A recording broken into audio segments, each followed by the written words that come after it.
The former NXT champion has been involved in segments with Kevin Owens and Shane McMahon, but he doesn't have a spot on the card. For the second WWE pay-per-view in a row, Sami Zayn is set to miss out on a spot on the show. The Underdog from the Underground is one of the most popular champions in NXT history, and his chase throughout 2014 to win the title from Neville is among the best stories told on WWE programming in the recent years. However, things just haven't worked for Sami on the main roster, both on Raw and SmackDown Live, so perhaps it's time for a drastic change of character. In this article, we give 5 reasons why a heel turn could be on the way.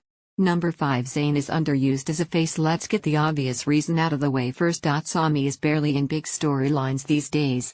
The general feeling during his run on Raw was that he was lost in the shuffle, and he'd be much better suited to SmackDown Live. However, since making the move to the blue brand, he's been in 2 underwhelming storylines, feuding with Baron Corbin and then Mike Kanellis, and he didn't even make it to the SummerSlam card. Underrated on the mic and unquestionably one of the best in-ring talents WWE has, he is simply too good at what he does to be missing major pay-per-views.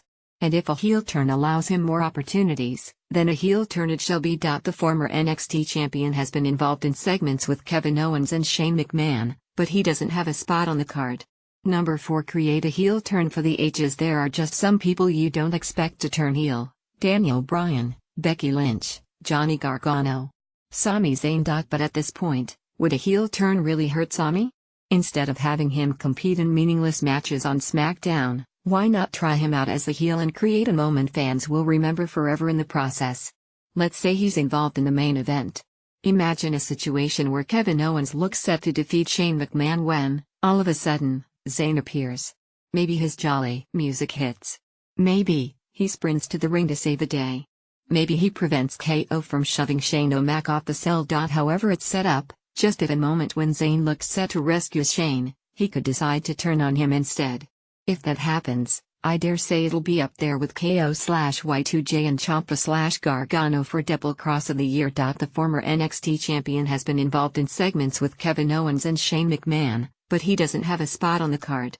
Number 3. SmackDown has enough faces. This time last year, the SmackDown Live roster was lacking baby faces at the top of the card. Dean Ambrose was getting mediocre reactions as the good guy feuding with AJ Styles, while Dolph Ziggler only began to get fans on his side when he feuded with everyone's favorite bad guy The Miz. Nowadays, it's different.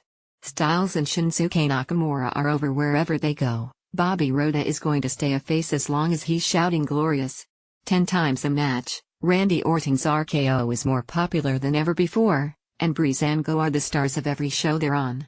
The booking on the blue brand over the last few months says Sami isn't viewed as a top babyface, so why not see if he can make it as a top heel instead?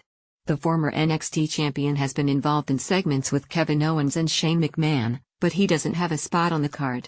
Number 2. Zayn has a motive to turn heel. Kevin Owens recently mentioned how Sami arrived in WWE 2.5 years before him, but still hasn't had a single title run to his name since making the jump from NXT. If Sami does turn heel, it could have been prompted by KO's words getting in his head in recent weeks, and the motive could be his failure to win a title in WWE. Assuming AJ Styles retains his US Championship against Baron Corbin, the Phenomenal One will need a new heel challenger in the near future. The former NXT champion has been involved in segments with Kevin Owens and Shane McMahon, but he doesn't have a spot on the card. Number 1. He can reunite with Kevin Owens. Is anyone else slightly suspicious that we're seeing Zayn and Owens involved in another storyline together already? The former best friends fought during late 2014/early 2015 in NXT, and again in WWE when Sami returned from injury in 2016. With Owens still a heel and Zayn still a face, it seems pointless for another feud between these two to take place. Maybe there's more to Sami's involvement in this Shane KO feud than the fact that he used to be BFFs with Owens. I'd happily be proven wrong, but I think I've just talked myself into believing he's going to reunite with KO at Hell in a Cell. Agree? Disagree? Can you see Sami turning heel at Hayek? Let us know in the comments section.